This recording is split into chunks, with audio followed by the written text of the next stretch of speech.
இயேசு கிறிஸ்துவின் இனிய நாமத்தில் வாழ்த்துக்கள். இந்த நாளிலும் மார்க் எழுதின சுவிசேஷம் 15வது அதிகாரம் 16வது வசனம் முதல் 21வது வசனம் வரையிலும் நாம் கற்றுக்கொள்ளப் போகிறோம்.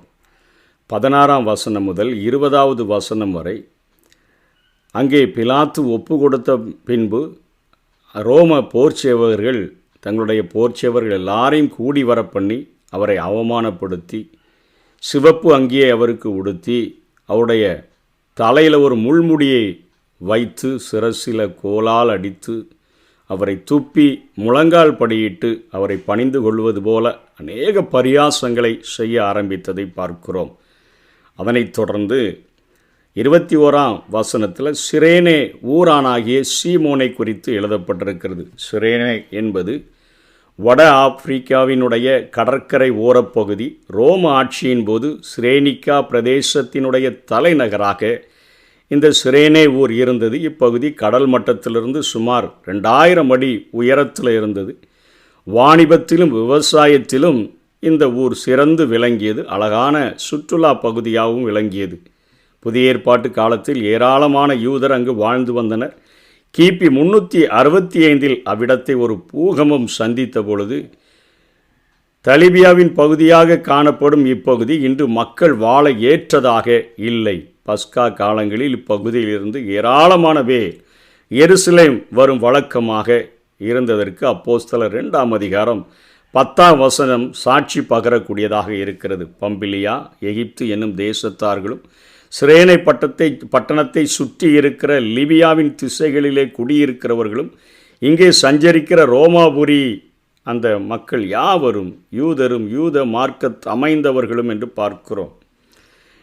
இப்படிப்பட்ட ஒரு சூழ்நிலையில் தான் சிரேனே ஊரைச் சேர்ந்த சீமோன் அந்த எருசலேமிலே பஸ்கா பண்டிகையை ஆசரிக்கும்படியாக வருகிறான். இயேசு பாரத்தை சுமந்து தள்ளாடும் போது அவ்வழியாக வந்த சிரேனே ஊரானாகிய சீமோனை பலவந்தம் பண்ணினார்கள் என நாம் வாசிக்கிறோம். சீமோனும் எருசலேமுக்கு புனித பயணமாக பஸ்கா ஆசரிக்க வந்தவர் மிக பாரமான சிலுவையை சுமக்க முடியாமல் இயேசு விழும்பொழுது காவலர்கள் கண்களில் இந்த மனிதன் தென்பட்டபடியினால கொஞ்சம் சற்று திடகாத்திரமானவராக இருந்திருப்பார் போல் தெரிகிறது.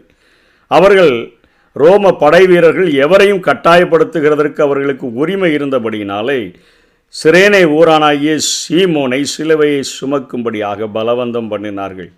சீமோன் சிலுவையை சுமந்தது வீணாக போகவில்லை. அவர் குடும்பமாக பின்பு இயேசுவை விசுவாசித்திருக்கக்கூடிய வசனங்கள் வேதத்திலே காணப்படக்கூடியதாக இருக்கின்றன. மார்க்கு 15:21 சிரேனே ஊரானும் அலெக்சந்தருக்கும் ரூப்புவுக்கும் தகப்பனுமாகிய சீமோன் என்பதிலிருந்து அவர்களுடைய பெயர்கள் ஆதி சபைகளில் மிகவும் பழக்கமான பெயர்களாக இருந்ததை நாம் பார்க்க முடியும். ரோமர் 16ஆம் அதிகாரம் 13ஆம் வசனத்தில் கர்த்தருக்குள் தெரிந்து கொள்ளப்பட்ட ரூப்பையும் எனக்கு தாயாகிய அவனுடைய தாயையும் வாழ்த்துங்கள் என்று சொல்லி ரோமருக்கு பவுல் நிருபத்தை எழுதும் பொழுது இந்த பெயரை அவர் குறிப்பிடுகிறதை பார்க்கிறோம். சீமோன் சிலுவை சுமந்து உதவிய பின் பெந்தேகோஸ்தே நாள் வரை எருசலேமில் தங்கியிருந்தபடினால முதல்ல ரட்சிக்கப்பட்ட 3000 பேரில் அவரும் ஒருவராக மாறினதை இந்த பகுதியிலே நாம் பார்க்கிறோம்.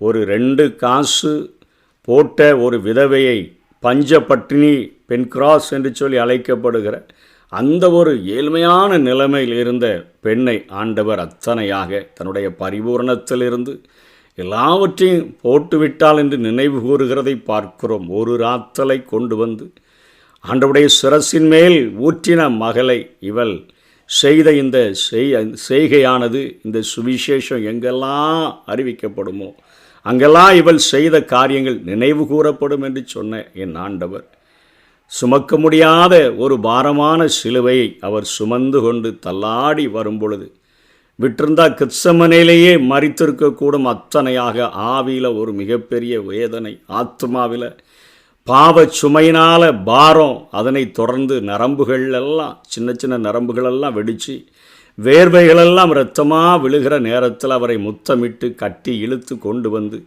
அங்கே அண்ணாவிடத்திலும் காய்பாவிடத்திலும் சங்கத்திடத்திலும் அதனைத் தொடர்ந்து பிலாத்து ஏரோது பிலாத்து என்று சொல்லி அத்தனையாய் அளக்களிக்கப்பட்டு வேதனையாய் நொறுக்கப்பட்டிருக்கிறவர் பாரமான சிலுவையை சுமக்க முடியாமல் அந்த கபாலஸ்தலம் மண்டைவோடு என்று அழைக்கப்படுகிற கொல்கதாவை நோக்கி போகும்போது தள்ளாடி கீழே விழுகிற அவருடைய அந்த சிலுவையை சற்றே சுமந்த சீமோனை இயேசு கிறிஸ்து இங்கே மறக்கவில்லை என்று சொல்லி பார்க்கிறோம். இன்றைக்கும் நம்முடைய ஆண்டவராகிய இயேசு கிறிஸ்துவினுடைய நம்முடைய பிதாவினுடைய இருதயத்தின் பாரத்தை புரிந்து கொண்டு அவருக்காக ஏதாவது ஒரு காரியத்தை செய்ய நாம் தீர்மானிப்போம் என்று சொன்னால் நிச்சயமாக தேவன் நம்மை நினைவு கூறக்கூடியவராக அவர் இருக்கிறார். கர்த்தராகிய இயேசு கிறிஸ்துவை விசுவாசி, அப்பொழுது நீயும் உன் வீட்டாரும் ரட்சிக்கப்படுவீர்கள் என்று சொன்ன வார்த்தையின்படி அங்கே சீமோன் சிலுவையை சுமந்தபடியினாலே,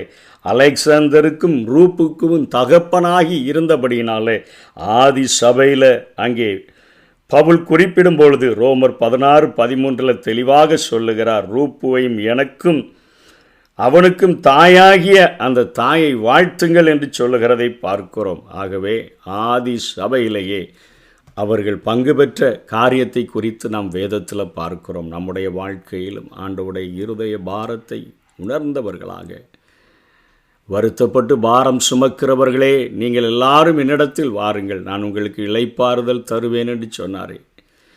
என்னிடத்தில் வந்து கற்றுக்கொள்ளுங்கள், நான் சாந்தமும் மனத்தாழ்மையுமாய் இருக்கிறேன் என்று சொல்லி அழைத்தார். என் சுமை மெதுவாயும் என் நுகம் மெதுவாயும் என் சுமை லகுவாயும் இருக்கும் என்று சொன்னாரே. அதை வாங்கி கொண்டு அவருக்கென்று எதையாயிலும் செய்கிறதற்கு பிரயாசப்படுவோம். கர்த்தர் தாமே நம்மை ஆசீர்வதிப்பாராக.